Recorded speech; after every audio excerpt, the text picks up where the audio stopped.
அன்புக்குரியவர்களே, உங்கள் அனைவருக்கும் இனிய வணக்கம். இன்னும் ஒரு வேலையின் பொது அறிவு பதிவில் உங்களை சந்திப்பதில் மகிழ்ச்சி அடைகிறேன். இன்பமே சூழ்க, எல்லோரும் வாழ்க வளர்க. நன்றி. வாழ்க வளமுடன்.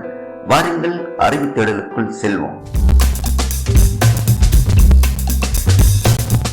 கடல் வழியாக போதைப் பொருள் கடத்தினால் என்ன தண்டனை வழங்கப்படும் என வர்த்தமானி மூலம் இலங்கை அரசாங்கம் அறிவித்துள்ளது.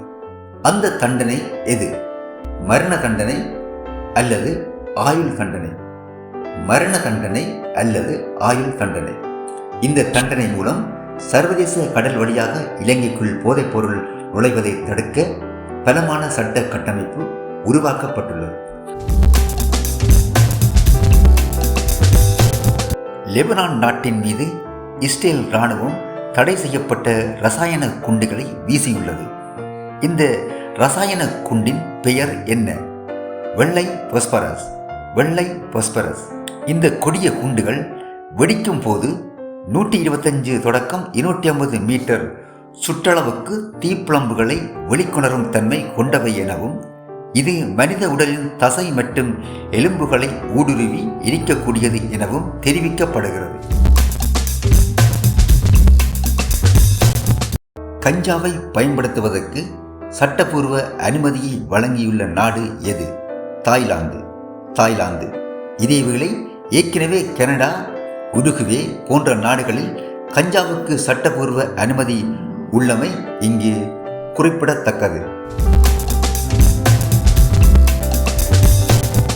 ஜப்பானில் முதலாக பெண் ஒருவர் பிரதமராக தெரிவு செய்யப்பட்டார். அவர் யார்? சனே டகாச்சி. சனே டகாச்சி. இவர் செய்தி வாசிப்பாளராக இருந்து அரசியல்வாதியாக மாறி அரசாங்கத்தின் உயர் பதவிகளில் பணியாற்றியவர் என்பது குறிப்பிடத்தக்கது.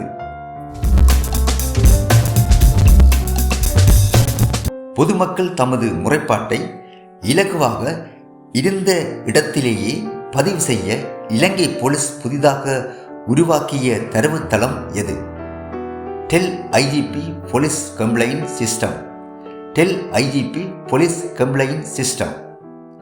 மக்களுக்கும் போலீஸ் மா அதிபருக்கும் இடையிலான நெருக்கத்தை இன்னும் அதிகரிப்பதுடன் எந்தவித தடங்களும் இல்லாமல் பொதுமக்கள் தமது முறைப்பாட்டை இந்த தரவுத்தளம் மூலம் பதிவு செய்ய முடியும்.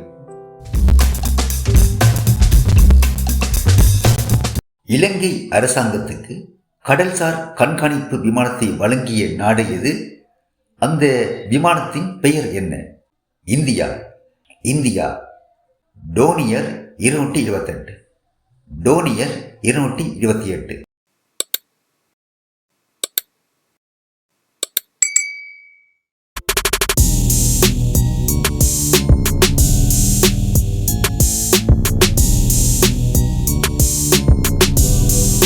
அன்புக்குரியவர்களே, அரசாங்க பதவி வெற்றிடங்கள் பலவற்றுக்கு விண்ணப்பங்கள் கோரப்பட்டுள்ளன.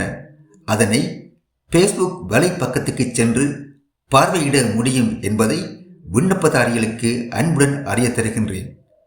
மற்றுமொரு பொது அறிவு பக்கத்தில் சந்திப்பேன் என்ற நம்பிக்கையுடன்